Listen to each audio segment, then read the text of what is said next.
সম্প্রতি আমরা আমাদের বাংলাদেশে আয়নাঘরের কথাও শুনেছি। তা আয়নাঘরে যাদেরকে টর্চার করা হয়েছে এরা যুদ্ধবন্দী? এরা তো কারাবন্দী, তাও অন্যায়ভাবে। এনফোর্স ডিসঅ্যাপিয়ারেন্স ছিল, অন্যায়ভাবে তাদেরকে গুম করা হয়েছে। অন্যায়ভাবে বছরের পর বছর যাদেরকে এভাবে কষ্ট দেয়া হয়েছে, ফ্যামিলি থেকে দূরে রাখা হয়েছে, কিয়ামতের দিন তাদেরকে আল্লাহ জালেমের কাতারে দাঁড় করাবে। ইসলাম কারাবন্দীদের দূরের কথা, যুদ্ধবন্দীদের সাথে ভালো আচরণের কথা বলেছে। আল্লাহ বলেন ওয়ায়ুতঈমুনা আত-তাআমা আলা হুব্বিহি মিসকিনাও ওয়া ইয়াতীমান ওয়া আসীরা। বিশ্বাসীরা গরিব দুঃখীদের যেমনি খাবার খাওয়ায়, যুদ্ধবন্দীদেরও খাবার খাওয়ায়। প্রিয় ভাইরা, খুব বরকতময় একটা সময় আমরা কাটাচ্ছি। রবিউল আউয়াল মাস, এটা মিলাদুন নবীর মাস, সিরাতুন নবীর মাস, বিষ্ণু ইসলামের সিরাত আলোচনার মাস। পুরো মাস জুড়ে আমরা বিষ্ণু ইসলামের আসিরা আল আতেরা, বরকতময় সিরাত নিয়ে, মিলাদ নিয়ে আমরা আলোচনা করে থাকি। তো আজকের এই সন্ধ্যায় আমি বিষ্ণু ইসলামের সিরাত থেকে ছোট্ট একটা টপিক নিয়ে অল্প কয়েক মিনিট কথা বলবো ইনশাআল্লাহ। এবং আমি আশা রাখবো এখন যেমনি আপনারা ঠিক চুপচাপ নীরব হয়ে বসে আছেন মাগরিবের আজান পর্যন্ত, শেষ পর্যন্ত আপনারা ঠিক এভাবেই বসে আমাদেরকে সাহায্য করবেন, কোঅপারেশন করবেন। প্রিয় ভাইরা, যে টপিকটি আমি চুজ করেছি আপনাদের জন্য আজকের এই কনভেনশনে বা কনফারেন্সে, সেটা হচ্ছে আমাদের প্রিয় নবী বিশ্বনবী মুহাম্মদ রাসূলুল্লাহ সাল্লাল্লাহু আলাইহি ওয়াসাল্লামের আচরণ কেমন ছিল। কেমন ছিল আমার প্রিয় নবীজির আচরণ? তিনি মানুষের সাথে কেমন আখলাকে, কেমন ব্যবহার তিনি করতেন, কেমন ডিলিংস করতেন, তার ইন্টারাকশনগুলো মানুষের সাথে কেমন ছিল, তার আচরণ কেমন ছিল, এই টপিকে আমরা কথা শুনবো। আমরা যদি কোরআনকে জিজ্ঞেস করি যে কোরআন তুমি বলো তো বিষ্ণু ইসলামের আচরণ কেমন ছিল, আমার নবীর আখলাক কেমন ছিল, ব্যবহার কেমন ছিল, কোরআন খুব প্রিসাইজলি আমাদেরকে জানায় এবং বলে যে ওয়া ইন্নাকা লাআলা খুলুকিন আযীম, and verily you are on a very good standard of character। এর অর্থ হচ্ছে নবী হে, নিশ্চয়ই আপনি নৈতিক চরিত্রের সর্বোচ্চ মানের উপর প্রতিষ্ঠিত। সুবহানাল্লাহ। চারিত্রিক মাধুর্যতা, চারিত্রিক নির্মলতা, উন্নত চরিত্র, সর্বোত্তম চরিত্র বলতে আমরা যা বুঝাই তার সবটা দিয়ে আল্লাহ তাআলা বিষ্ণু ইসলামের চরিত্রকে নির্মাণ করেছেন। বিষ্ণু ইসলামের মাথার চুল থেকে পায়ের নখ পর্যন্ত একটা কলমের কালির ডট ফেলার ক্ষমতা বিশ্বের কারণে, ঠিক কিনা বলেন? এজন্য আল্লাহ বলছেন ওয়া ইন্নাকা লাআলা খুলুকিন আযীম, নৈতিক চরিত্রের সর্বোচ্চ স্ট্যাটাস, সর্বোচ্চ মানে আপনি নবী হে প্রতিষ্ঠিত।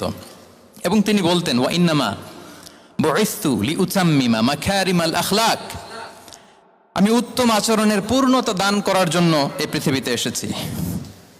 উত্তম চরিত্রের পূর্ণতা দিতে, চারিত্রিক পূর্ণতা দিতে, বিশ্ববাসীকে উত্তম চরিত্র শিখাবার জন্য এই পৃথিবীতে এসেছি।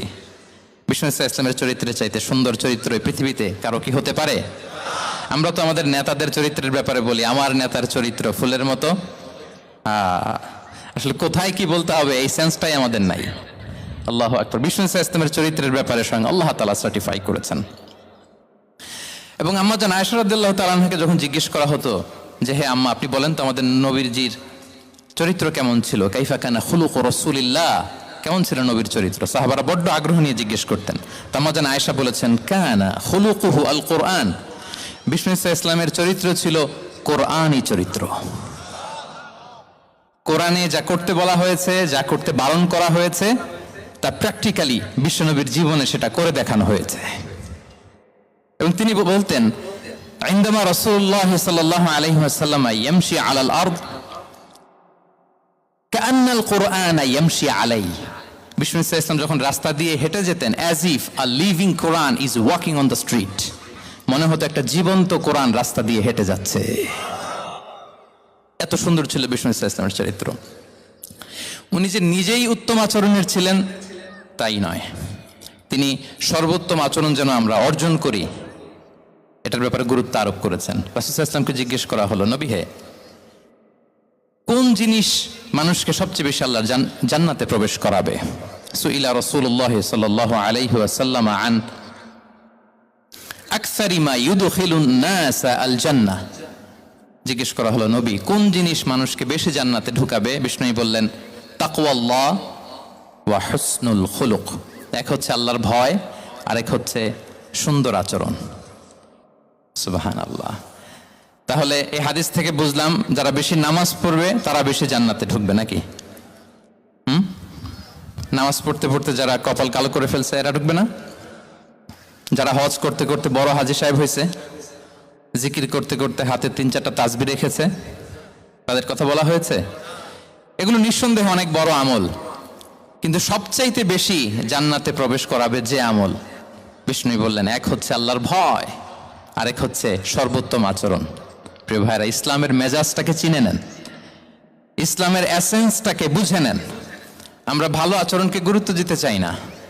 অনেক নামাজি লোক দেখবেন নামাজ পড়তে পড়তে কপালে কালো দাগ ফেলে দিচ্ছে, বাসায় বউয়ের সাথে খারাপ আচরণ করে, খিটখিটে মেজাজের, প্রতিবেশীর সাথে শুধু ঝগড়া, কলিগদের সাথে ঝগড়া, মারামারি, দুঃসম্পর্ক, এরকম আছে না? নাই বলেন, আছে না?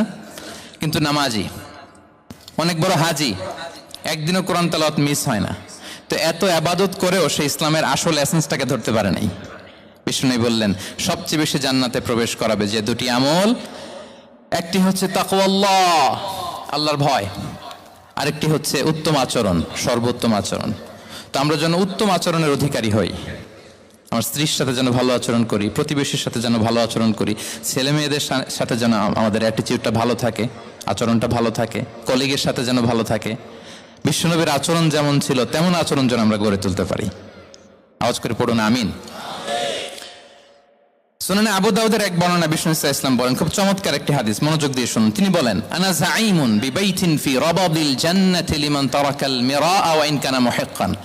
আমি ওই ব্যক্তিকে জান্নাতের আঙ্গিনায় একটা ঘরের গ্যারান্টি দেই যে ব্যক্তি তর্ক করার সময় নিজে হক এটা জেনেও সে তর্ক থামিয়ে দেয়। অনেক সময় হয় না, অনেকে পায়ে পাড়া দিয়ে ঝগড়া করতে আসে, এরকম আছে না নাই? আপনি চুপচাপ দেখবেন একটা বাজে কমেন্টস করতেছে, আবার কমেন্টের নিচে কমেন্ট, আবার গালি, হ্যাঁ আছে না এরকম? বিষ্ণু বলেন নিজে হক এটা জানার পরেও আর যাতে তর্ক না বাড়ে, যে তর্ক থামিয়ে দেয় জান্নাতের আঙ্গিনায়, তাকে আমি একটা ঘরের গ্যারান্টি দেই। ওয়াবিবাইতিন ফি ওয়াসাতিল জান্নাতি লিমান তারাকাল কাযিবা ওয়া ইন কানা মাযিহান। আর ওই ব্যক্তিকে আমি জান্নাতের মাঝখানে একটা ঘরের গ্যারান্টি দেই যে ব্যক্তি কৌতুক করার সময়ও মিথ্যা পরিহার করে।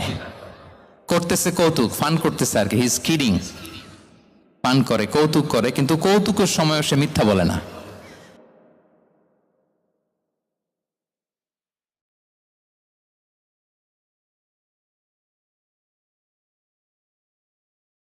লিমান হাসানা খুলুকাহ, আর জান্নাতের একেবারে highest peak of paradise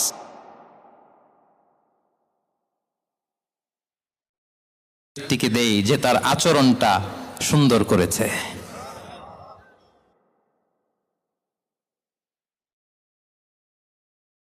বাসভবনের guarantee দেই। তাহলে বলেন তো আমাদের আচরণটা সুন্দর করার দরকার আছে না নাই? এটা খুব ছোটখাটো একটা আমল, তাই না? কথা বলেন, দক্ষিণ কোরিয়া প্রবাসী ভাইরা আওয়াজ করে বলেন, এটা কি সালাম দিব, সুন্দরভাবে কথা বলবো, ভালো উইশ করব, হ্যাঁ, জিঘাংসা অহংকার থেকে মুক্ত থাকবো, খিটখিটে মেজাজের হব না, অলওয়েজ স্মাইলিং ফেস থাকবে আমার, হৃদ্যতাপূর্ণ আচরণ। এই আওয়াজ করে বলেন, এই আমলটা কি ছোট না বড়? প্রিয় ভাইরা, বিষ্ণু ইসলাম সবার সাথে এরকম মাধুর্যতাপূর্ণ আচরণ করতেন, ছোট থেকে বড়, নারী থেকে পুরুষ, বন্ধু থেকে শত্রু, সবার সাথে সুন্দর আচরণ করতেন। এবং তার এই চমৎকার আচরণে মুগ্ধ হয়ে তার অনেক শত্রু মুহূর্তে তার বন্ধুতে পরিণত হয়েছে।